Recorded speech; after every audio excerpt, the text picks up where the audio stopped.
PK ലേണിംഗ്സിന്റെ SCRT ക്ലാസ്സുകളിലേക്ക് സ്വാഗതം. നമ്മൾ life സയൻസിന്റെ ആദ്യത്തെ ഒരു ക്ലാസ് കഴിഞ്ഞ് നോക്കിയിട്ടുണ്ടായിരുന്നു. കോശങ്ങൾ അതിൻ്റെ കുറച്ച് ഭാഗമാണ് കഴിഞ്ഞ ക്ലാസ്സിൽ നോക്കിയിട്ടുണ്ടായിരുന്നത്. അതിൻ്റെ ബാക്കി ഭാഗങ്ങളുമായിട്ട് നമുക്ക് ഇപ്പോൾ ക്ലാസ് തുടങ്ങാം.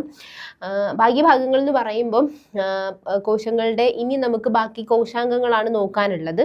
കോശാംഗങ്ങൾ എന്ന് പറഞ്ഞു കഴിഞ്ഞാൽ ഓർഗനൽസ് ആണ്, സെൽ ഓർഗനൽസ് ആണ്. കഴിഞ്ഞ ക്ലാസ്സിൽ നോക്കിയതിന് ബാക്കിയുള്ള സെൽ ഓർഗനൽസ് ആണ് നമ്മളിന്ന് നോക്കുന്നത്. ഇന്ന് നോക്കുന്നത് ആദ്യമായിട്ട് നോക്കുന്നത് അന്തർദ്രവ്യ ജാലിക, എൻഡോപ്ലാസ്മിക് റെറ്റിക്കുലം. നമ്മൾ ചുരുക്കത്തിൽ ER എന്ന് പറയാറുണ്ട്, എൻഡോപ്ലാസ്മിക് റെറ്റിക്കുലം. യൂക്കരിയോട്ടുകളുടെ കോശദ്രവ്യത്തിൽ ജാലികാരൂപേണ വ്യാപിച്ചു കിടക്കുന്ന വളരെ ഏറിയ കുഴലുകളുടെ ശൃംഖലയാണ് അന്തർദ്രവ്യ ജാലിക എന്ന് പറയുന്നത്. അപ്പം നമുക്ക് ആദ്യം എന്താണ് യൂക്കരിയോട്സ്, എന്താണ് പ്രൊക്കരിയോട്സ് എന്ന് നോക്കാം. യൂക്കരിയോട്സും പ്രൊക്കരിയോട്സും എന്ന് പറഞ്ഞു കഴിഞ്ഞാൽ ശരിക്കും പറഞ്ഞു കഴിഞ്ഞാൽ നമുക്ക് ഈ ജീവികളെ ഇങ്ങനെ ക്ലാസിഫൈ ചെയ്തിരിക്കുന്നത് ഈ ന്യൂക്ലിയസിൻ്റെ അടിസ്ഥാനത്തിലാണ്. കരിയോൺ എന്ന് പറഞ്ഞു കഴിഞ്ഞാൽ ന്യൂക്ലിയസ് എന്നാണ് അർത്ഥം. ഈ യൂകരിയോൺ എന്ന് പറഞ്ഞു കഴിഞ്ഞാൽ ട്രൂ ആയിട്ടുള്ളൊരു ന്യൂക്ലിയസ് ഉണ്ടെന്നാണ് ആ ഒരു വാക്കിൻ്റെ അർത്ഥം. ട്രൂ ആയിട്ടുള്ളൊരു ന്യൂക്ലിയസ് എന്ന് പറഞ്ഞു കഴിഞ്ഞാൽ ന്യൂക്ലിയസിന് ചുറ്റും മെംബ്രെയിൻ ബൗണ്ടഡ്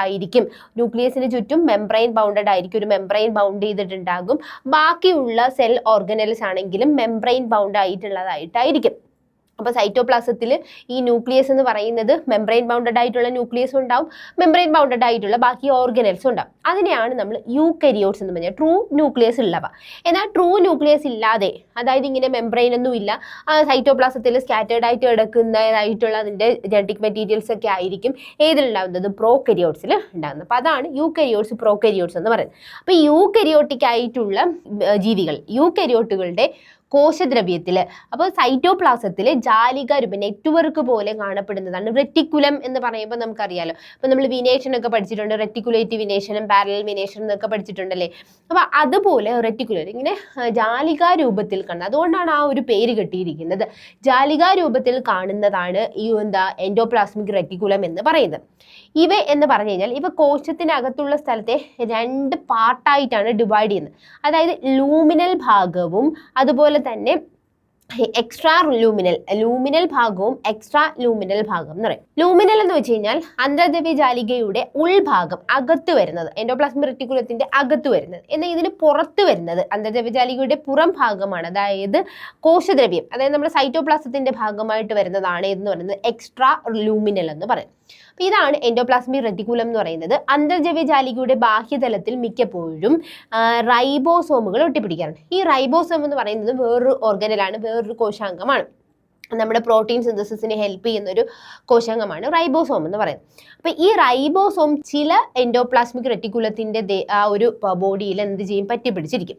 അപ്പോൾ അതിനെ കാണുമ്പോൾ ഒരു റഫ് ആയിട്ടുള്ള ഒരു പരുപരുക്കൽ ലുക്കില്ലേ, അതിന് റഫ് എൻഡോപ്ലാസ്മിക് റെറ്റിക്കുലം എന്നാണ് പറയുന്നത്. പരുപരുത്ത അന്തർദ്രവ്യ ജാലിക, RER. എന്താണ് RER? Rough endoplasmic reticulum. ഇനി ഇത് ഇല്ലാത്തതാണെങ്കിലോ, അതായത് ഇപ്പോൾ ഞാൻ പറഞ്ഞു ചില എൻഡോപ്ലാസ്മിക് റെറ്റിക്കുലത്തിൽ റൈബോസോം അറ്റാച്ച്ഡ് ആയിട്ട് കാണപ്പെടുന്നു, അതിനെയാണ് റഫ് എൻഡോപ്ലാസ്മിക് റെറ്റിക്കുലം. എന്നാൽ ഇവ ഇല്ലാത്തതാണെങ്കിൽ സ്മൂത്ത് എൻഡോപ്ലാസ്മിക് റെറ്റിക്കുലം, വളരെ സ്മൂത്ത് ആയിട്ടാണ് കാണപ്പെടുന്നത്. എന്നാൽ മറ്റ് ചില അന്തർദ്രവ്യ ജാലികയുടെ ബാഹ്യതലത്തിൽ റൈബോസോമുകൾ കാണപ്പെടുന്നില്ല. ഇവയെ മിനുസമുള്ള അന്തർദ്രവ്യ ജാലിക എന്ന് പറയും, സ്മൂത്ത് എൻഡോപ്ലാസ്മിക് റെറ്റിക്കുലം എന്നാണ് പറയുന്നത്. RER സാധാരണയായി പ്രോട്ടീൻ സംശ്ലേഷണം, അതായത് പ്രോട്ടീൻ സിന്തസിസ്, അതിൻ്റെ സെക്രീഷൻ എന്നിവയിൽ ഏർപ്പെടുന്ന കോശങ്ങളിലാണ് കാണപ്പെടുന്നത്. നമുക്കറിയാലോ പ്രോട്ടീൻ സിന്തസിസിന് വേണ്ടിയിട്ടാണ് എന്നുള്ളത് റൈബോസോം ഉള്ളത്. അപ്പോൾ ഈ എൻഡോപ്ലാസ്മിക് റെറ്റിക്കുലത്തിൽ ഇങ്ങനെ അറ്റാച്ച്ഡ് ആയിട്ടുള്ള റൈബോസോം ഉണ്ടെങ്കിൽ ഇത് സാധാരണയായിട്ട് എവിടെയാണ് കാണപ്പെടുന്നത്, പ്രോട്ടീൻ സിന്തസിസ് കൂടുതലായിട്ടുള്ള അതിൻ്റെ സെക്രീഷനിലൊക്കെ ഏർപ്പെടുന്ന കോശങ്ങളാണ് കാണപ്പെടുന്നത്. ഇവ മർമ്മത്തിൻ്റെ ബാഹ്യസ്ഥലത്തിന് തുടർച്ചയായിട്ടാണ് വ്യാപിച്ചെടുക്കുന്നത്. ന്യൂക്ലിയസിൻ്റെ ബാഹ്യമായിട്ടുള്ള ഔട്ടർ മെംബ്രെയിനിൽ അറ്റാച്ച്ഡ് ആയിട്ടാണിത്, പിന്നെ അതിങ്ങനെ തുടർന്നാണ് കാണപ്പെടുന്നത്. ഏതെന്ന് പറയുന്നത് എൻഡോപ്ലാസ്മിക് റെറ്റിക്കുലം. ലിപ്പിഡുകളുടെ സംശ്ലേഷണം നടത്തുന്ന പ്രധാന കോശാംഗമാണ് സ്മൂത്ത് എൻഡോപ്ലാസ്മിക് റെറ്റിക്കുലം. നമ്മൾ പ്രോട്ടീൻ്റെ സിന്തസിസ് ആണെങ്കിൽ ഏതാണ്, റഫ് എൻഡോപ്ലാസ്മിക് റെറ്റിക്കുലം. എന്നാൽ ലിപ്പിഡിൻ്റെ സംശ്ലേഷണമാണെങ്കിൽ അത് പ്രധാനമായിട്ടും നടത്തുന്നത് റഫ് എൻഡോപ്ലാസ്മിക് റെറ്റിക്കുലം അല്ല, സ്മൂത്ത് എൻഡോപ്ലാസ്മിക് റെറ്റിക്കുലമാണ്. ജന്തുകോശങ്ങളിൽ ലിപ്പിഡുകളെ പോലെയുള്ള സ്റ്റീറോയിഡ് ഹോർമോണുകളാണ് ഇവ നിർമ്മിക്കുന്നു. കോശത്തിന് ആവശ്യമായ വസ്തുക്കൾ നിർമ്മിക്കുന്നതും നീക്കം ചെയ്യുന്നതിനും ഒക്കെ എന്ത് ചെയ്യുന്നുണ്ട്, ഇത് സഹായിക്കുന്നുണ്ട്. അപ്പോൾ ഒരു സെല്ലിന് ആവശ്യമായിട്ടുള്ള വസ്തുക്കൾ അതിനെ നമ്മൾ നിർമ്മിച്ചെടുത്താലേ പറ്റത്തുള്ളൂ. അപ്പോൾ കോശം നിർമ്മിച്ചെടുക്കുന്നുണ്ട്. അങ്ങനെ നിർമ്മിച്ചെടുക്കാനും അവയെ പിന്നെ ആവശ്യമില്ലാത്തതൊക്കെ നമുക്ക് നീക്കം ചെയ്യാം, അല്ലെങ്കിൽ എവിടെയെങ്കിലുമൊക്കെ ട്രാൻസ്പോർട്ട് ചെയ്യാം, ഇങ്ങനെയുള്ള കാര്യങ്ങളൊക്കെ ചെയ്യുന്ന ആൾക്കാരാണ് എൻഡോപ്ലാസ്മിക് റെറ്റിക്കുലം എന്ന് പറയുന്നത്. ഇതാണ് അന്തർദ്രവ്യ ജാലിക എന്നുള്ളത്, അല്ലെ, റെറ്റിക്കുലേറ്റ് ആയിട്ടുള്ള ഒരു സ്ട്രക്ചറാണ് ഇതിന് നമുക്ക് കാണാൻ പറ്റുന്നത്, എൻഡോപ്ലാസ്മിക് റെറ്റിക്കുലം. അപ്പോൾ ഇതിൽ ഏറ്റവും കൂടുതൽ ശ്രദ്ധിക്കേണ്ടതെന്ന് പറഞ്ഞാൽ smooth endoplasmic reticulum, rough endoplasmic reticulum. അതൊന്ന് ശ്രദ്ധിച്ച് വെച്ചിരിക്കുക. എന്തിനൊക്കെയാണ്, ഏത് സെല്ലിലാണ് അത് കൂടുതൽ കാണപ്പെടുന്നത് എന്നുള്ളതും നോക്കി വെച്ചിരിക്കാം. അടുത്തത് മൈറ്റോകോൺട്രിയ. മൈറ്റോകോൺട്രിയ എന്ന് പറയുമ്പോൾ നമ്മുടെ സെല്ലിന് ഏറ്റവും ആവശ്യം, ഞാൻ പറഞ്ഞു കഴിഞ്ഞ ദിവസം ഞാൻ പറഞ്ഞിട്ടുണ്ടായിരുന്നു ന്യൂക്ലിയസിൻ്റെ കേസ്.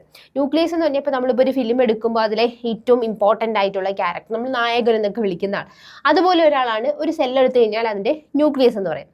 അപ്പോൾ ഈ നമ്മളിപ്പോൾ ചിലപ്പോൾ ഒരു ഫിലിം എടുക്കുമ്പോൾ അതിൽ വളരെ എനർജി പ്രൊവൈഡ് ചെയ്യുന്നു. ഇപ്പം നായകൻ ചിലപ്പോൾ എനർജി അത്രത്തോളം ഇല്ല, അതിന് അത്രയും എനർജി കൊടുക്കുന്ന ഒരു കൂട്ടുകാരനൊക്കെ ഉണ്ടാവും. അതുപോലത്തെ ഒരാളാണ് ആരെന്ന് പറയുന്നത് മൈറ്റോകോൺട്രിയ. അതായത് അത്രയും എനർജി സിന്തസൈസ് ചെയ്യുന്ന ആളാണ്. പവർ ബാങ്ക്, ഇത് പവർ ഹൗസ് ആയിട്ട് ഒരു സെല്ല് എടുത്തു കഴിഞ്ഞാൽ അതിൻ്റെ പവർ ഹൗസ് ആയിട്ട് ആക്ട് ചെയ്യുന്ന ആളാണ് എന്ന് പറയുന്നത് മൈറ്റോകോൺട്രിയ. അടുത്ത ഓർഗനലാണ് മൈറ്റോകോൺട്രിയ. കോശത്തിലെ ഊർജ്ജോൽപാദന കേന്ദ്രമാണിത്. ഇവ ഇരട്ട സ്ഥലത്താൽ ആവരണം ചെയ്യപ്പെട്ടിരുന്നു. ഇതിന് ഡബിൾ ലെയർ ആണ്, അതായത് ഇതിൻ്റെ പുറത്ത് എങ്ങനെയാണ് 2 ലെയർ കാണപ്പെടുന്നുണ്ട്. ഡബിൾ ലെയർഡ് ആയിട്ടുള്ള സ്ട്രക്ചറാണ് ഈ മൈറ്റോകോൺട്രിയയ്ക്ക് ഉണ്ടാകുന്നത്. ബാഹ്യസ്ഥലവും ആന്തരസ്ഥവും മൈറ്റോകോൺട്രിയയുടെ ഉൾഭാഗത്തെ 2 ജലീയ അറകളായി തിരിച്ചിരിക്കുന്നു. അതായത് ബാഹ്യ അറയും ആന്തര അറയും. ഔട്ടർ മെംബ്രെയിനും ഉണ്ട്, ഇന്നർ മെംബ്രെയിനും ഉണ്ട്. ഇനി ആന്തര അറയിൽ മാട്രിക്സ് നിറഞ്ഞിരിക്കുന്നു. ബാഹ്യസ്ഥലം തുടർച്ചയായതും മൈറ്റോകോൺട്രിയയുടെ അതിർവരമ്പായും നിലകൊള്ളുന്നു. മൈറ്റോകോൺട്രിയയുടെ അതിർവരമ്പായിട്ടൊക്കെ അല്ലെ ഒരു ലിമിറ്റ് ചെയ്യുന്ന ഒരു പോയിന്റ് ആയിട്ടാണ് ഏത് വരുന്നത്, ബാഹ്യസ്ഥലം വരുന്നത്.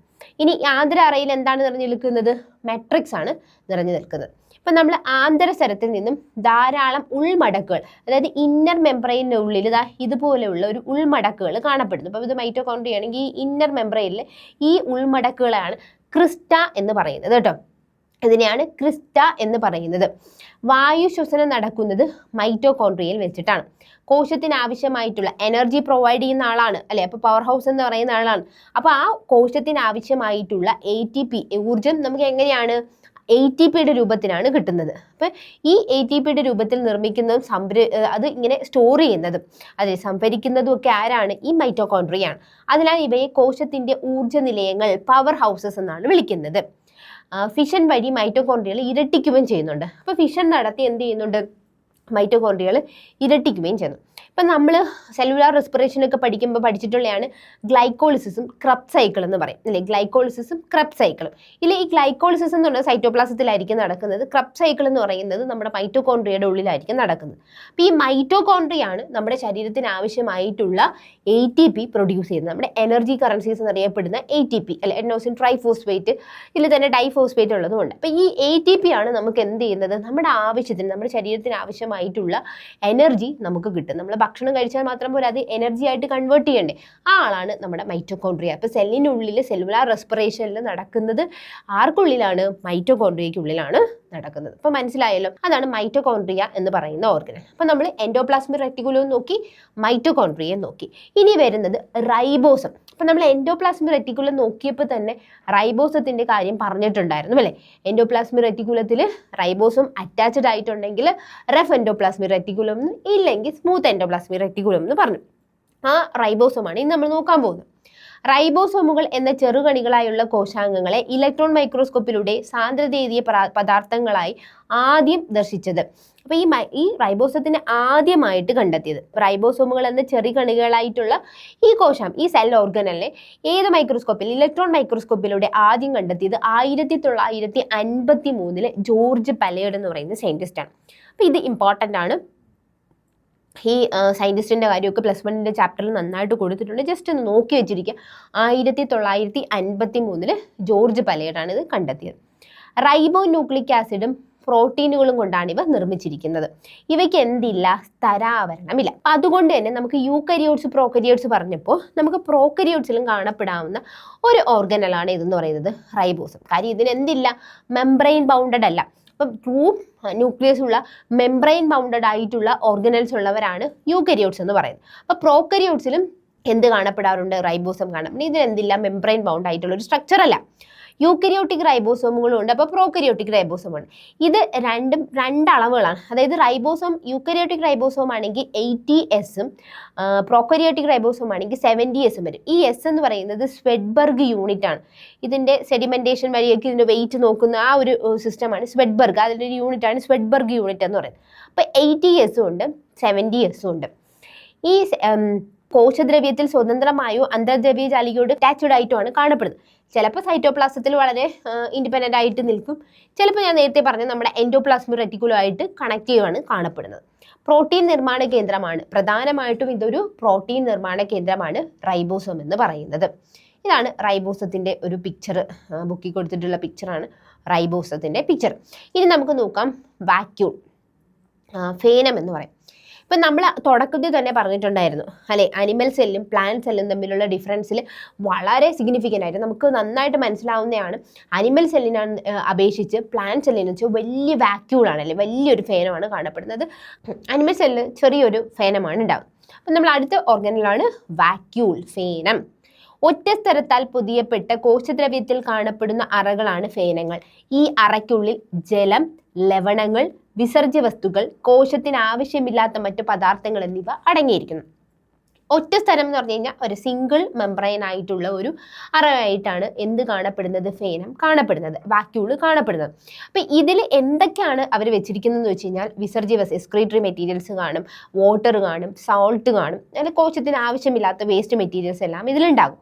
ഇനി ഒരു സിംഗിൾ മെംബ്രെയിൻ ആണെന്ന് പറഞ്ഞു. ആ മെംബ്രെയിൻ, ആ ഒരു സ്ഥരാവരണത്തിനെയാണ് ടോണോപ്ലാസ്റ്റ് എന്നാണ് വിളിക്കുന്നത്. എന്താ, ടോണോപ്ലാസ്റ്റ് എന്നാണ് ഈ ഒരു ആവരണത്തിനെ വിളിക്കുന്നത്. ആ ഒരു സിംഗിൾ മെംബ്രെയിൻ ആയിട്ടുള്ള സ്ട്രക്ചറിനെ ടോണോപ്ലാസ്റ്റ് എന്നാണ് വിളിക്കുന്നത്. സസ്യകോശങ്ങളിൽ പൊതുവെ എന്താണ് ഉണ്ടാകുന്നത്, വലിയ ഫേനങ്ങൾ. നമ്മൾ തുടക്കത്തിലേ പറഞ്ഞിട്ടുണ്ടായിരുന്നത് വലിയ വാക്യൂളാണ് ഇതിലുണ്ടാവുന്നത്, പ്ലാന്റ് സെൽസിൽ ഉണ്ടാവുന്നത്. അപ്പോൾ ഇതാണ് വാക്യൂൾ എന്ന് പറയുന്നത്. അപ്പോൾ വാക്യൂൾ എന്ന് പറഞ്ഞാൽ മലയാളത്തിൽ ഫേനം എന്നാണ്. പ്ലാന്റ്സിൽ ഇതിൽ വലിയൊരു അറയായിട്ടാണ് കാണപ്പെടുന്നത്, സിംഗിൾ മെംബ്രെയിൻ. അപ്പോൾ നമ്മൾ മൈറ്റോകോൺട്രിയ ഡബിൾ ലെയർ പഠിച്ചു അല്ലെ, ഡബിൾ ലെയർഡ് മെംബ്രെയിൻ സ്ട്രക്ചറാണ് മൈറ്റോകോൺട്രിയ പറഞ്ഞു. എങ്കിൽ ഫേനം എന്ന് പറയുന്നത് ഒരു സിംഗിൾ ലെയേർഡ് മെംബ്രെയിൻ സ്ട്രക്ചറാണ്. ഇതിനെ ആ ഒരു മെംബ്രെയിനെ തന്നെ ടോണോപ്ലാസ്റ്റ് എന്നാണ് പറയുന്നത്. ഇതിൽ കൂടുതലും വാട്ടറും സോൾട്ട് അതുപോലെ അതായത് വേസ്റ്റ് മെറ്റീരിയൽസ്, ഇതിന് ആവശ്യമില്ലാത്ത സാധനങ്ങളൊക്കെയാണ് ഏതിൽ സ്റ്റോർ ചെയ്യുന്നത്, വാക്യൂൾസിൽ സ്റ്റോർ ചെയ്യുന്നത്. ഇനി നമ്മൾ പല രീതിയിൽ ഇപ്പോൾ നമ്മൾ ക്ലോറോപ്ലാസ്റ്റ് കാണാറുണ്ട് അല്ലെ, ല്യൂക്കോപ്ലാസ്റ്റ്, ഇങ്ങനെ കുറേ പ്ലാസ്റ്റിഡ്സുകൾ കാണപ്പെടാറ്. ഇത് ജൈവ കണങ്ങൾ എന്ന് പറയും. വിവിധ തരത്തിലുള്ള ജൈവ കണങ്ങളുണ്ട്. അതിൽ നമുക്ക് ഏറ്റവും ഇതിൽ വരുന്നതാണ് ക്ലോറോപ്ലാസ്റ്റ്. ക്ലോറോപ്ലാസ്റ്റ് എന്ന് പറഞ്ഞു കഴിഞ്ഞാൽ നമുക്കറിയാം ഹരിതകണങ്ങളാണ്. പിന്നെ വരുന്നതാണ് ക്രോമോപ്ലാസ്റ്റ്, അതായത് 3 ടൈപ്പ് പ്ലാസ്റ്റിഡ്സ് ആണ്. പിന്നെ വരുന്നതാണ് ല്യൂക്കോപ്ലാസ്റ്റ്. ക്ലോറോപ്ലാസ്റ്റ്, ക്രോമോപ്ലാസ്റ്റ്, ല്യൂക്കോപ്ലാസ്റ്റ്, ഇങ്ങനെ 3 പ്ലാസ്റ്റുകളാണ്, അതായത് പ്ലാസ്റ്റിഡ്സുകളാണ് കാണപ്പെടുന്നത്. ക്ലോറോപ്ലാസ്റ്റ് നമുക്ക് അറിയാവുന്നതാണ്. ഈ ക്ലോറോപ്ലാസ്റ്റ് ഇലകളിലും തണ്ടുകളിലും കാണപ്പെടുന്ന എന്ത് കളറാണ്, ക്ലോറോഫിൽ എന്ന് പറഞ്ഞു കഴിഞ്ഞാൽ അറിയാലോ, പച്ച നിറത്തിലുള്ള കണങ്ങളാണ് ഇതെന്ന് പറയുന്നത് ക്ലോറോപ്ലാസ്റ്റ് എന്ന് പറയുന്നത്. അപ്പം ഇതിലാണ് ഹരിതകം എന്ന വർണ്ണം അടങ്ങിയിട്ടുള്ളത്. ഹരിതകം എന്ന വർണ്ണം ഏതാണ്, ഹരിതകം അറിയാലോ, ക്ലോറോഫിൽ പച്ച കളറാണ്. ഇത് സൂര്യപ്രകാശത്തെ ആഗിരണം ചെയ്ത് ഭക്ഷണം ഉണ്ടാക്കാനായിട്ട് സഹായിക്കുന്നുണ്ട്. അപ്പോൾ ഇത് സൂര്യപ്രകാശത്തിനേക്ക് ആഗിരണം ചെയ്തിട്ട് ഭക്ഷണം ഉണ്ടാക്കാൻ സഹായിക്കുന്നതാണ് ക്ലോറോപ്ലാസ്റ്റ് എന്ന് പറയുന്നത്. അപ്പോൾ ക്ലോറോപ്ലാസ്റ്റ് മനസ്സിലായി എന്ന് വിശ്വസിക്കുന്നു. ഇലകളിലും തണ്ടുകളിലും ഒക്കെ കാണപ്പെടാറുന്ന ഒരു പ്ലാസ്റ്റിഡാണ് ക്ലോറോപ്ലാസ്റ്റ്. അതിൽ നമുക്ക് പച്ച നിറം അല്ലെ, പച്ച നിറമാണ് കിട്ടുന്നത്. ഇനി ക്രോമോ എന്ന് പറഞ്ഞു കഴിഞ്ഞാൽ കളർ, ആ ഒരു വാക്കിൽ തന്നെയുണ്ട്. ക്രോമോ എന്ന വാക്കിൻ്റെ അർത്ഥം കളർ എന്നുള്ളതാണ്. അപ്പോൾ ഇതെന്താ, ഈ ക്ലോറോപ്ലാസ്റ്റ് എന്തിനാ സഹായിക്കുന്നത്, പഴങ്ങളിലും പൂക്കളിലും കാണപ്പെടുന്ന വർണ്ണാഭമായ ജൈവങ്ങൾ. അപ്പം നമുക്ക് ഈ പഴങ്ങൾ പല കളറുണ്ടല്ലേ, പച്ച കളറുണ്ട്, പച്ച കളറിൽ പിന്നെ മഞ്ഞ, ഓറഞ്ച്, ഇപ്പോൾ പല കളറുണ്ട്. അപ്പോൾ നമുക്ക് ക്യാരറ്റ്, ഫ്രൂട്ട്സ് ഒക്കെ ഇങ്ങനെ പല കളറിൽ കാണപ്പെടും. ഇനി പൂക്കളാണെങ്കിലും ഇങ്ങനെ പല കളേഴ്സ് ഉണ്ട്. അപ്പോൾ ഈ കളേഴ്സൊക്കെ കൊടുക്കുന്ന അത്തരത്തിലുള്ള അതാണ് ക്രോമോപ്ലാസ്റ്റ് എന്നറിയപ്പെടുന്നത്. ചുവപ്പ്, ഓറഞ്ച്, മഞ്ഞ തുടങ്ങിയ നിറങ്ങൾ നൽകുന്ന വർണ്ണഗണങ്ങളുണ്ട് അല്ലേ. അതിൽ എക്സാമ്പിൾ സാന്തോഫിൽ, കരോട്ടിൻ, ആന്തോസയാനിൻ ഒക്കെയാണ് അതിന് എക്സാമ്പിളുകളായിട്ടുള്ളത്. ഈ നിറങ്ങൾ പരാഗണത്തിന്, വിത്ത് വിതരണത്തിന് സഹായിക്കുന്ന ജീവികളെ ആകർഷിക്കുന്നു. ഇപ്പം നമ്മൾ കളേഴ്സ് ഉണ്ട്. ഇപ്പോൾ പൂക്കൾ എന്ന് പറയുന്നത് പോളിനേഷന് സഹായിക്കാൻ വേണ്ടിയിട്ട് വളരെ അട്രാക്റ്റീവായിട്ട് നിൽക്കുന്നതാണ്. അപ്പോൾ ഈ കളേഴ്സ് എന്ന് പറയുന്നത് പോളിനേറ്റിംഗ് ഏജൻറ്റുകളെയൊക്കെ എന്ത് ചെയ്യും, വളരെ രീതിയിൽ അട്രാക്റ്റ് ചെയ്യും. അപ്പോൾ ഇത് വലിയൊരു ഹെൽപ്ഫുൾ ആയിട്ടുള്ളൊരു സാധനമാണ് ഈ കളേഴ്സ് എന്ന് പറയുന്നത്. അപ്പോൾ ഇതാണ് ക്രോമോപ്ലാസ്റ്റ് എന്ന് പറയുന്നത്. അപ്പം നമ്മൾ ആദ്യം നോക്കിയത് ക്ലോറോപ്ലാസ്റ്റ്, രണ്ടാമത് നോക്കിയത് ക്രോമോപ്ലാസ്റ്റ്. ഇനി നമ്മൾ നോക്കുന്നതാണ് ല്യൂക്കോപ്ലാസ്റ്റ് എന്ന് പറയുന്നത്. വിത്തുകൾ, വേരുകൾ, തണ്ടുകൾ എന്നിവയിലാണ് കാണപ്പെടുന്നത്. ല്യൂക്കോ എന്ന് പറയുമ്പോൾ ശ്വേതം എന്ന് പറഞ്ഞാൽ വൈറ്റ് കളറാണ് അല്ലേ. ശ്വേത രക്താണുക്കൾ നിങ്ങൾ ല്യൂക്കോപ്ലാസ്റ്റുകൾ, അപ്പോൾ ല്യൂക്കീമിയ ഇതെല്ലാം നിങ്ങൾ കേട്ടിട്ടുണ്ട്. അപ്പോൾ ല്യൂക്കോപ്ലാസ്റ്റ് അതായത് ശ്വേത രക്തകണങ്ങൾ എന്ന് പറയും അല്ലെ. ശ്വേതം എന്ന് വെച്ചാൽ കളറില്ല, വൈറ്റ് ബ്ലഡ് കോർപ്പസിനെയാണ് നമ്മൾ അങ്ങനെ വിളിക്കുന്നത്. അപ്പം ഇവിടെ ഈ വിത്തുകൾ, വേരുകൾ, തണ്ടുകൾ ഇവയിലൊക്കെയാണ് കാണപ്പെടുന്നത്. അന്നജം, എണ്ണ, പ്രോട്ടീൻ തുടങ്ങിയവ സംഭരിക്കുന്നത് ഏതിലാണ്? ശ്വേതകണങ്ങളിലാണ്. നിറമില്ലാത്ത ജൈവകണങ്ങളായ ശ്വേതകണങ്ങൾ വിവിധ വലിപ്പത്തിലും ആകൃതിയിലുമാണ് കാണപ്പെടുന്നത്. ഇവ പോഷകങ്ങൾ സംഭരിക്കുന്നു. പല രീതിയിലുള്ള പോഷകങ്ങളാണ് സംഭരിക്കുന്നത്. ഇപ്പം അമൈലോപ്ലാസ്റ്റ് എടുത്തു കഴിഞ്ഞാൽ അതിൽ കാർബോഹൈഡ്രേറ്റ് ആയിരിക്കും, അന്നജമായിരിക്കും സ്റ്റോർ ചെയ്യുന്നത്. പല രീതിയിലുള്ള, അപ്പം അമൈലോപ്ലാസ്റ്റ് എടുത്തു കഴിഞ്ഞാൽ അതിലെന്തായിരിക്കും? ല്യൂക്കോപ്ലാസ്റ്റിന് തന്നെ പല ടൈപ്പുകളാണ്. അമൈലോപ്ലാസ്റ്റിലാണെങ്കിൽ കാർബോഹൈഡ്രേറ്റ് ആയിരിക്കും. എക്സാമ്പിൾ നമ്മൾ ഉരുളക്കിഴങ്ങ്, കാർബോഹൈഡ്രേറ്റ് അങ്ങ് നല്ല കണ്ടന്റിനുള്ള ഒരു ഇതാണ് ഉരുളക്കിഴങ്ങ് എന്ന് പറയുന്നത്. അപ്പം എലിയോപ്ലാസ്റ്റ് ആണെങ്കിലോ എണ്ണയും കൊഴുപ്പും ആയിരിക്കും എലിയോപ്ലാസ്റ്റിൽ സ്റ്റോർ ചെയ്ത്. ഇനി അലിയൂറോപ്ലാസ്റ്റ് ആണെങ്കിൽ അതിൽ പ്രോട്ടീനാണ് സംഭരിക്കുന്നത്. അലിയൂറോപ്ലാസ്റ്റ് ആണെങ്കിൽ അത് പ്രോട്ടീനാണ് സംഭരിക്കുന്നത്. അപ്പോൾ കാർബോഹൈഡ്രേറ്റ് ആയി, പിന്നെ അതുപോലെ എണ്ണ, കൊഴുപ്പായി, പിന്നെ എന്താണ്? പ്രോട്ടീൻസ് ഉണ്ട്. ഇത് നോക്കി വെച്ചിരിക്കുക. അമൈലോപ്ലാസ്റ്റ് ഏതാ? കാർബോഹൈഡ്രേറ്റ് ആണ്. എണ്ണയും കൊഴുപ്പാണെങ്കിൽ എലിയോപ്ലാസ്റ്റ്, എലിയോപ്ലാസ്റ്റ് ആണ്. പ്രോട്ടീൻസ് ആണെങ്കിൽ അലിയൂറോപ്ലാസ്റ്റ് ആണ്. അപ്പോൾ ഇത്തരത്തിലുള്ള സ്റ്റോറേജിന് വേണ്ടിയിട്ടുള്ള പ്ലാസ്റ്റുകളാണ് ഈ ല്യൂക്കോപ്ലാസ്റ്റുകളിൽ നമുക്ക് വരുന്നത്. അങ്ങനെ 3 രീതിയിലുള്ള പ്ലാസ്റ്റുകളാണ് നമ്മൾ നോക്കിയത്. നമ്മൾ ഇത്രയും നേരം നോക്കിയത് സെല്ലിനെ പറ്റിയാണ്, കോശത്തിനെ പറ്റിയാണ്. അപ്പോൾ കോശം മാത്രം ഇരുന്ന് കഴിഞ്ഞ് കഴിഞ്ഞാൽ നമുക്ക് ഒരു സെല്ല് മാത്രം, യൂണിസെല്ലുലാർ ഓർഗനൈസംസ് ഉണ്ട്. പക്ഷെ അല്ലാതെ മൾട്ടി സെല്ലുലാർ ആയിട്ടുള്ള ഓർഗനൈസത്തിനെ സംബന്ധിച്ച് ഒരു സെല്ല് മാത്രം ഇരുന്നു എന്ന് വിചാരിച്ച് അവരുടെ ജീവിതം മുന്നോട്ട് പോകത്തില്ല അല്ലേ. അപ്പോൾ ഇത് എന്ത് ചെയ്യും? ഓർഗനൈസ്ഡ് ആവും. അതായത് ഒരേ ടൈപ്പ് സെൽസ് എല്ലാം കൂടി ചേർന്നിട്ട് എന്തായിട്ട് മാറും? ടിഷ്യൂസ് ആയിട്ട് മാറും. ഇനി നമ്മൾ കലകളാണ് നോക്കാൻ പോകുന്നത്. ടിഷ്യൂസിൻ്റെ മലയാളമാണ് കലകൾ, ടിഷ്യൂസ്. ഈ ടിഷ്യൂസ് എന്ന് പറയുമ്പോൾ സമാനമായ ആകൃതിയിലുള്ളവയും ഒരേ ധർമ്മം അല്ലെ, ഒരേ ജോലി നിർവഹിക്കുന്നതുമായിട്ടുള്ള കോശങ്ങളുടെ ഒരു കൂട്ടമാണ്. ഇതിൽ നാഡീകോശങ്ങൾ, നമുക്കിപ്പോൾ എക്സാമ്പിൾ പറയുവാണെങ്കിൽ നാഡീകോശങ്ങൾ ചേർന്നിട്ട് എന്താവും? നാഡീകലകളാകാറുണ്ട്. പേശികോശങ്ങൾ ചേർന്നിട്ട് എന്ത് ചെയ്യും? പേശി കലകളാവും അല്ലെ, മസിൽ ടിഷ്യൂസ് ആകാറുണ്ട്. ഇങ്ങനെ പലതരം ടിഷ്യൂസ് നമ്മുടെ ശരീരത്തിലുണ്ടാകും. അപ്പം നമുക്ക് പല സെൽസ് ഒരേ രീതിയിൽ ഒരേ ധർമ്മം ചെയ്യുന്ന സെൽസ് എല്ലാം കൂടി ചേർന്നിട്ടാണ് കലകൾ രൂപീകരിക്കുന്നത്. അങ്ങനെ പല രീതിയിലുള്ള കലകൾ നമ്മുടെ ശരീരത്തിലുണ്ട്. അങ്ങനെ ശരീരത്തിൽ സസ്യങ്ങളിലാണെങ്കിലും എന്താണ് ഇത്തരത്തിൽ പല രീതിയിലുള്ള കലകൾ കാണപ്പെടാറ്. അപ്പം സസ്യങ്ങളിലെ, അതായത് നമ്മൾ ആദ്യം സസ്യകലകളാണ് നോക്കുന്നത്. സസ്യകലകളെ ഇതിൽ തന്നെ നമുക്ക് അതായത് അതിനെ ഒന്ന് ക്ലാസിഫൈ, അതൊന്ന് ഡിഫറൻഷിയേറ്റ് ചെയ്ത് നമുക്ക് നോക്കുവാണെങ്കിൽ സസ്യകലകളെ നമുക്ക് മെരിസ്റ്റമാറ്റിക് കലകളെന്നും പെർമനൻ്റ് ആയിട്ടുള്ള ടിഷ്യൂസ്, സ്ഥിരകലകളെന്നും തരംതിരിക്കാൻ പറ്റും. എന്തൊക്കെയാണ്? മെരിസ്റ്റമാറ്റിക് ടിഷ്യൂസും സ്ഥിരകലകൾ, പെർമനൻ്റ് ടിഷ്യൂസ് എന്നും തരംതിരിക്കാൻ പറ്റും. ഈ മെരിസ്റ്റമാറ്റിക് ടിഷ്യൂസിൽ തന്നെ നമുക്ക് അഗ്രമെരിസ്റ്റം ഉണ്ട്. എന്താണ്? എപ്പിക്കൽ അഗ്രമെരിസ്റ്റം ഉണ്ട്, പാർശ്വമെരിസ്റ്റം ഉണ്ട്, പർവാന്തര മെരിസ്റ്റം ഉണ്ട്. പാർശ്വമെരിസ്റ്റം, പർവാന്തര മെരിസ്റ്റം, ഇങ്ങനെ 3 മെരിസ്റ്റമാണ് സസ്യകലകളിൽ മെരിസ്റ്റമാറ്റിക് ടിഷ്യൂസിൻ്റെ അടിയിൽ വരുന്നത്. ഇനി നമുക്ക് പെർമനൻ്റ് ആയിട്ടുള്ള ടിഷ്യൂസ് ഉണ്ട്.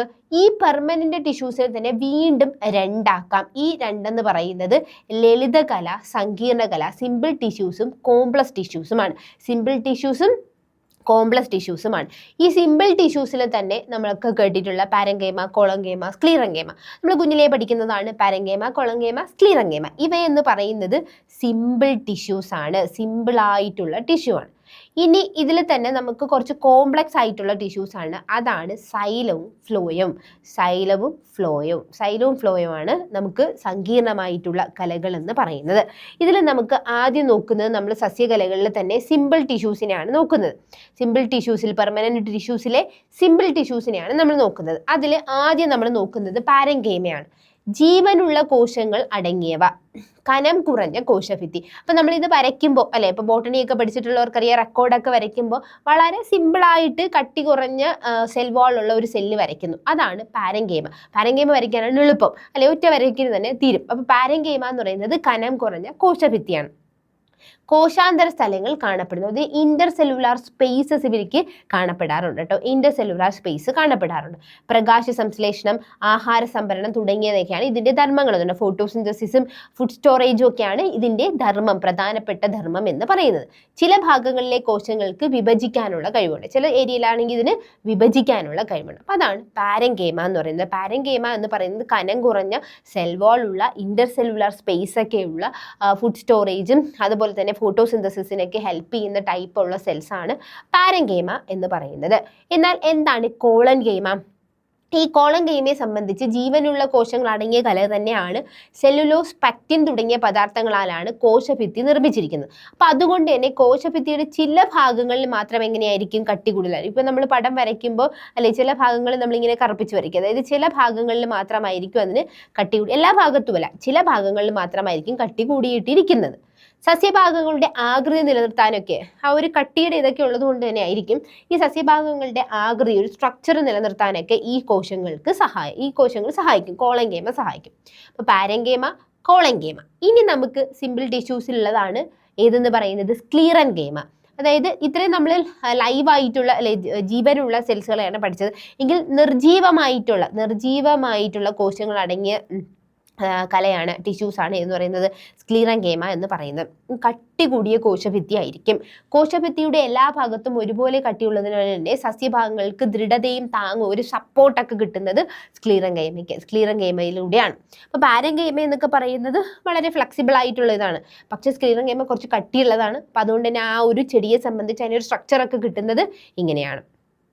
ഓക്കെ, ഇനി നമുക്ക് ഈ ആ ഒരു ഡിവിഷനിലെ സിമ്പിൾ ടിഷ്യൂസ്, ഒരേ തരത്തിലുള്ള കോശങ്ങൾ നിർമ്മിതമായ കലകളാണ് ലളിത കലകൾ എന്ന് പറയുന്നത്. എന്താണ് കോംപ്ലക്സ് എന്ന് പറയുന്നത്? സൈലോം ഫ്ലോയും അടങ്ങിയിട്ടുള്ളത്. ഇത് വ്യത്യസ്ത ആകൃതിയും വലുപ്പവുമുള്ള കോശങ്ങളാൽ നിർമ്മിതമാണ്. സൈലോം ഫ്ലോയും, അതിനാൽ ഇവയെ തന്നെ കോംപ്ലക്സ് ടിഷ്യൂസ് എന്നാണ് അറിയപ്പെടുന്നത്. ഇലകളിലേക്ക് ജലം, ലവണം എന്നിവയുടെ സംവഹനം നടത്തുന്നത് ഏതിലൂടെയാണ്? സൈലത്തിലൂടെയാണ്. അപ്പൊ സൈലം എന്ന് പറയുന്ന ആ ഒരു കോംപ്ലക്സ് ടിഷ്യൂ എന്താണ് ചെയ്യുന്നത്? ഇലകളിലേക്ക് വേണ്ടിയിട്ടുള്ള വാട്ടറും മിനറൽസും അല്ലെ സാൾട്ടും ഒക്കെ എത്തിച്ചു കൊടുക്കുന്നത് സൈലമാണ്. ഇനി ഇവ വെച്ചിട്ട് ഇലകൾ എന്ത് ഉണ്ടാക്കും? ആഹാരം നിർമ്മിക്കും. ഈ നിർമ്മിച്ച ആഹാരത്തിനെ വിവിധ ഭാഗങ്ങളിലേക്ക് കൊണ്ടെത്തുന്ന ആളാണ് ആര്? ഫ്ലോയം എന്ന് പറയാം. അപ്പോൾ ഒന്ന് ജലമാണെങ്കിൽ ഒന്ന് ആഹാരമാണ് കൊണ്ടുപോകുന്നത്. രണ്ടും എന്താണ്? കോംപ്ലക്സ് ടിഷ്യൂ ആണ്. ഇനി നമ്മൾ പറഞ്ഞു മെരിസ്റ്റമാറ്റിക് ടിഷ്യൂസ് എന്ന് പറയുന്നൊരു ഡിവിഷൻ ഉണ്ട്. നിരന്തരമായി വിഭജിക്കാൻ കഴിവുള്ള കോശങ്ങളാൽ നിർമ്മിതമാണ് മെരിസ്റ്റമാറ്റിക് കലകൾ എന്ന് പറയുന്നത്.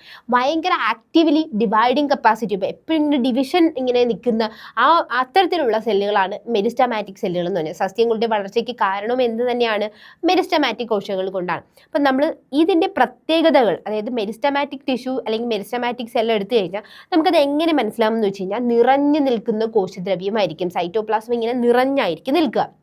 വലിയ ന്യൂക്ലിയസ് ആയിരിക്കും മെരിസ്റ്റമാറ്റിക് ടിഷ്യൂവിൽ കാണപ്പെടുന്നത്. ഇനി അടുത്തത് നേർത്തമായിട്ടുള്ള കോശഭിത്തി ആയിരിക്കും. കാര്യം ഡിവൈഡ് ചെയ്യാൻ നിൽക്കുകയാണ്. അപ്പോൾ സ്ക്ലീറൻകേമ പോലെയൊക്കെ കട്ടിയുള്ള ഒരു ടിഷ്യൂ ആണെങ്കിൽ പറ്റുമോ, അല്ലെങ്കിൽ സെല്ലാണെങ്കിൽ പറ്റുമോ? അപ്പോൾ അതുകൊണ്ട് ഡിവൈഡ് ചെയ്യാൻ നിൽക്കുന്ന ആളായതുകൊണ്ട് തന്നെ വളരെ നേർത്ത കോശഭിത്തിയും വലിയ മർമ്മവും അതുപോലെ നിറഞ്ഞു നിൽക്കുന്ന ഒരു കോശദ്രവ്യമായിരിക്കും ഏതിൽ കാണുന്നത്? മെരിസ്റ്റമാറ്റിക് ടിഷ്യൂസിൽ കാണപ്പെടുന്നത്. ഇതിൽ തന്നെ നമ്മൾ പറഞ്ഞു അപ്പിക്കൽ മെരിസ്റ്റം, അഗ്രമെരിസ്റ്റം, പാർശ്വമെരിസ്റ്റം, ലാറ്ററൽ മെരിസ്റ്റം, പർവാന്തര മെരിസ്റ്റം, ഇന്റർകാലറി മെരിസ്റ്റം. ഇങ്ങനെ ഇത്തരത്തിൽ 3 ടൈപ്പ് മെരിസ്റ്റമാണ് ഉള്ളത്. അപ്പിക്കൽ എന്ന് പറഞ്ഞാൽ ആ വാക്ക് തന്നെയുണ്ട്, അപ്പക്സ് എന്നൊക്കെ പറയത്തില്ലേ, അതായത് വേരിൻ്റെയും തണ്ടിൻ്റെയും അഗ്രഭാഗത്ത് ടിപ്സിൽ കാണപ്പെടുന്ന മെരിസ്റ്റമാണ് അപ്പിക്കൽ മെരിസ്റ്റം എന്ന് പറയുന്നത്. ഇനി ഇതിൻ്റെ ലാറ്ററൽ സൈഡിൽ ഇപ്പോൾ ഒരു ചെടി എടുത്തു കഴിഞ്ഞാൽ ഈ ചെടിയുടെ ഇത് അപ്പിക്കൽ മെരിസ്റ്റമാണ്, അതായത് അറ്റത്ത് കാണപ്പെടുന്നത്. ഇതാണെങ്കിൽ ലാറ്ററൽ, 2 സൈഡിൽ കാണപ്പെടുന്ന മെരിസ്റ്റം.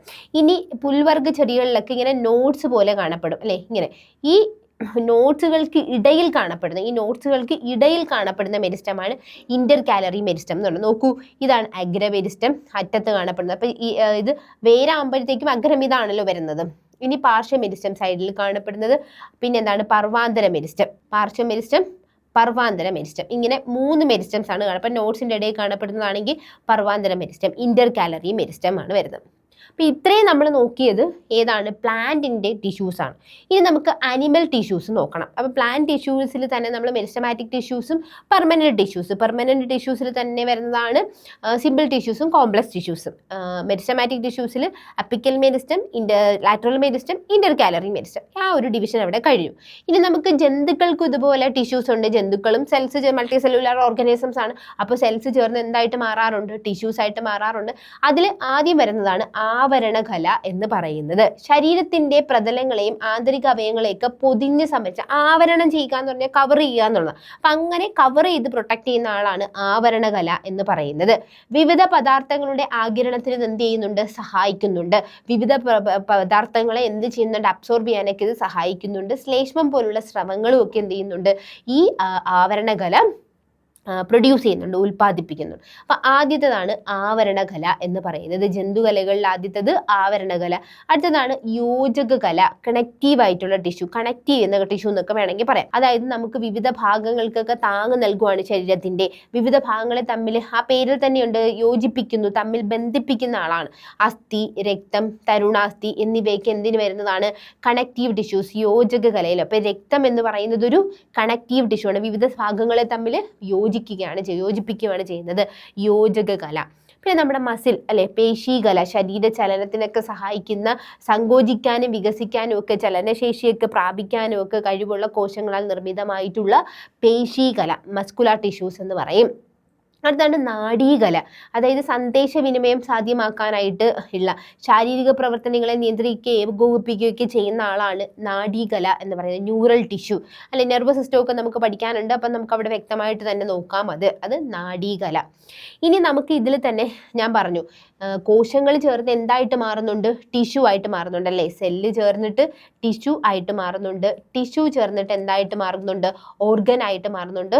ഓർഗൻ ചേർന്നിട്ട് പല പല ഓർഗൻസ് ചേർന്നിട്ട് ഓർഗൻ സിസ്റ്റം ആകുന്നു. ഈ ഒരു ഫ്ലോ ചാർട്ട് നിങ്ങളുടെ മനസ്സിൽ എപ്പോഴും വെച്ചിരിക്കുക.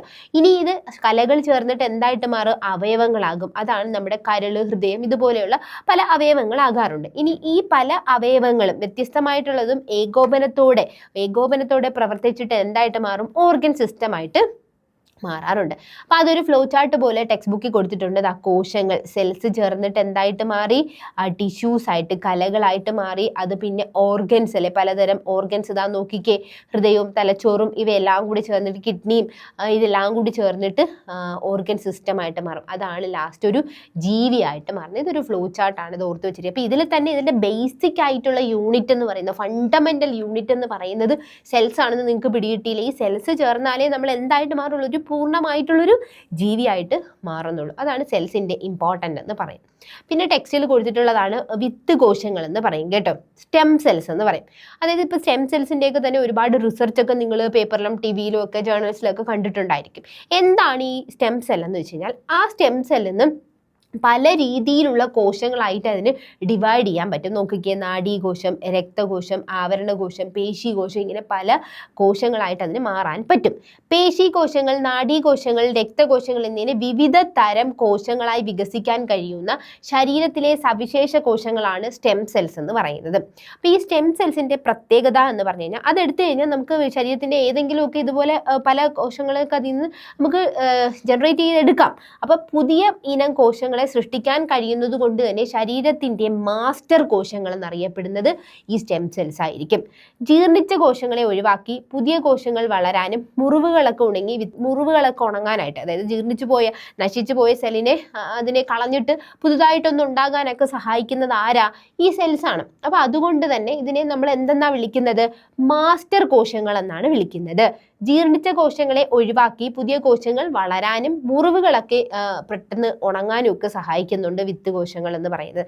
ഇത് വെച്ചിട്ട് നമുക്കിപ്പോൾ കുട്ടികളൊക്കെ ജനിക്കുന്ന സമയത്ത് അമ്നിയോട്ടിക് ഫ്ലൂയിഡിൽ നിന്നൊക്കെ സ്റ്റെം സെൽസ് ഒക്കെ എടുത്തിട്ട്, കുട്ടിയുടെയൊക്കെ സ്റ്റെം സെൽസ് ഒക്കെ എടുത്തിട്ട് അതിൻ്റെ റിസർച്ചുകളും അങ്ങനെ പല കാര്യങ്ങളൊക്കെ നടത്തുന്നത്. അപ്പോൾ അതിൻ്റെ ഭാവിയിൽ പല അസുഖങ്ങൾക്കും ഒക്കെ നമുക്ക് ഈ ഒരു സെൽസ് വെച്ചിട്ട് റീപ്ലേസ് ചെയ്യാനും ഒക്കെ പറ്റുമെന്നൊക്കെയാണ് പറയുന്നത്. അങ്ങനെ പല പഠനങ്ങൾ ഇതിൽ നടക്കുന്നുണ്ട്, റിസർച്ചുകൾ നടക്കുന്നുണ്ട്. ആധുനിക വൈദ്യശാസ്ത്രത്തിൽ വിത്ത് കോശങ്ങൾക്ക് എന്താണ് സവിശേഷമായിട്ടുള്ളൊരു പ്രാധാന്യവുമുണ്ട്. അപ്പോൾ ഇത്രയാണ് നമുക്ക് ഇതിൽ പഠിക്കാനുള്ളത്, സെൽസിനെ സംബന്ധിച്ച് പഠിക്കാനുള്ളത്. ഇതിൽ 3 ചാപ്റ്റേഴ്സാണ് നോക്കിയിട്ടുള്ളത്. 6ാം ക്ലാസ്സിലെ 6ാമത്തെ ചാപ്റ്ററും 8ാം ക്ലാസ്സിലെ 9ാമത്തെ ചാപ്റ്ററും 11ാം ക്ലാസ്സിൻ്റെ 8ാമത്തെ ചാപ്റ്ററും. അപ്പോൾ 6ാം ക്ലാസ്സിലെ ജീവന്റെ കുഞ്ഞറകൾ, 8ാം ക്ലാസ്സിലെ കോശങ്ങളും കോശജാലങ്ങളും, കോശം ജീവന്റെ അടിസ്ഥാന ഘടകം, ഈ 3 ചാപ്റ്റേഴ്സ് വെച്ചിട്ടാണ് നമ്മൾ ഈ 2 ക്ലാസ് എടുത്തിട്ടുള്ളത്. ഒരുവിധം അത്യാവശ്യം എല്ലാ കാര്യങ്ങളും ഉൾപ്പെടുത്തിയിട്ടുണ്ട്. അപ്പോൾ എൻ്റെ ക്ലാസ് കണ്ടതിന് ശേഷം നിങ്ങളും ഈ ജസ്റ്റ് ആ ഒരു ചാപ്റ്റേഴ്സിൽ കൂടെയൊക്കെ ഒന്ന് ഒട്ടിച്ച് നോക്കണം. അടുത്ത ക്ലാസ്സുമായിട്ട് നമുക്ക് വീണ്ടും കാണാം.